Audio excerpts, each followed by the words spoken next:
It started with a photo in the community newsletter, a zoomed-in shot of a damp patch near my driveway, circled in red like a crime scene. The headline read, "Some homeowners still don't care about conservation." Underneath, in bold letters, "Violation of drought protocol, property of Frank Dalton." That was me, retired city water inspector, 35 years on the job. And now, according to the HOA, I was the reason the neighborhood was losing precious water. They didn't even knock on my door. They just mailed a fine, $150 a month, and a warning that future negligence could result in legal action. I didn't argue, didn't send angry emails, didn't attend their meetings full of smug faces and cheap bottled water. I'd learned long ago, pressure always finds the weakest line, and I knew exactly where the pressure was building. That night, I brought out my old tools, a handheld pressure gauge, some soil probes, a data logger I hadn't touched in years. I recorded readings at every main valve, every hydrant nearby, every meter between my line and the HOA's street connection. The results told the story plain as daylight. The leak wasn't coming from my property. The flow was inward, not outward, meaning the HOA's underground main, the one they were supposed to maintain,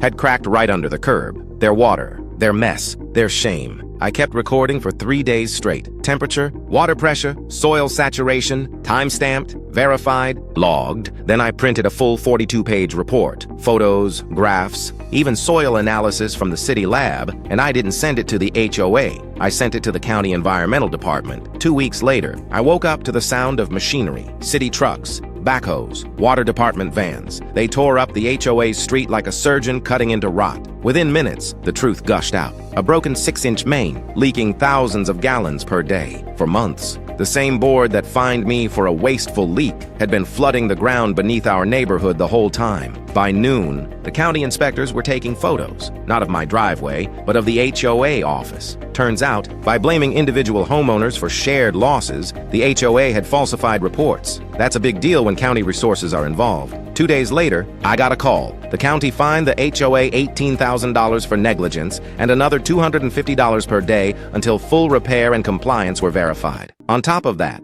they ordered the HOA to issue monthly credits to every homeowner for inflated water fees, 6 months straight. As for me, my fine vanished, so did my name from their newsletter. But they didn't print an apology, so I made one myself. I installed a small stone bird bath right where the leak had been, shaped like a water drop. On the edge, I engraved the words, "Not all leaks are a waste." Now every morning, sparrows drink from it while the sun hits the wet stone. And every month, the HOA cuts another round of refund checks, watching their budget bleed dry because they tried to shame the wrong man. What would you have done in Frank's place? Tell me in the comments, and stick around for more stories.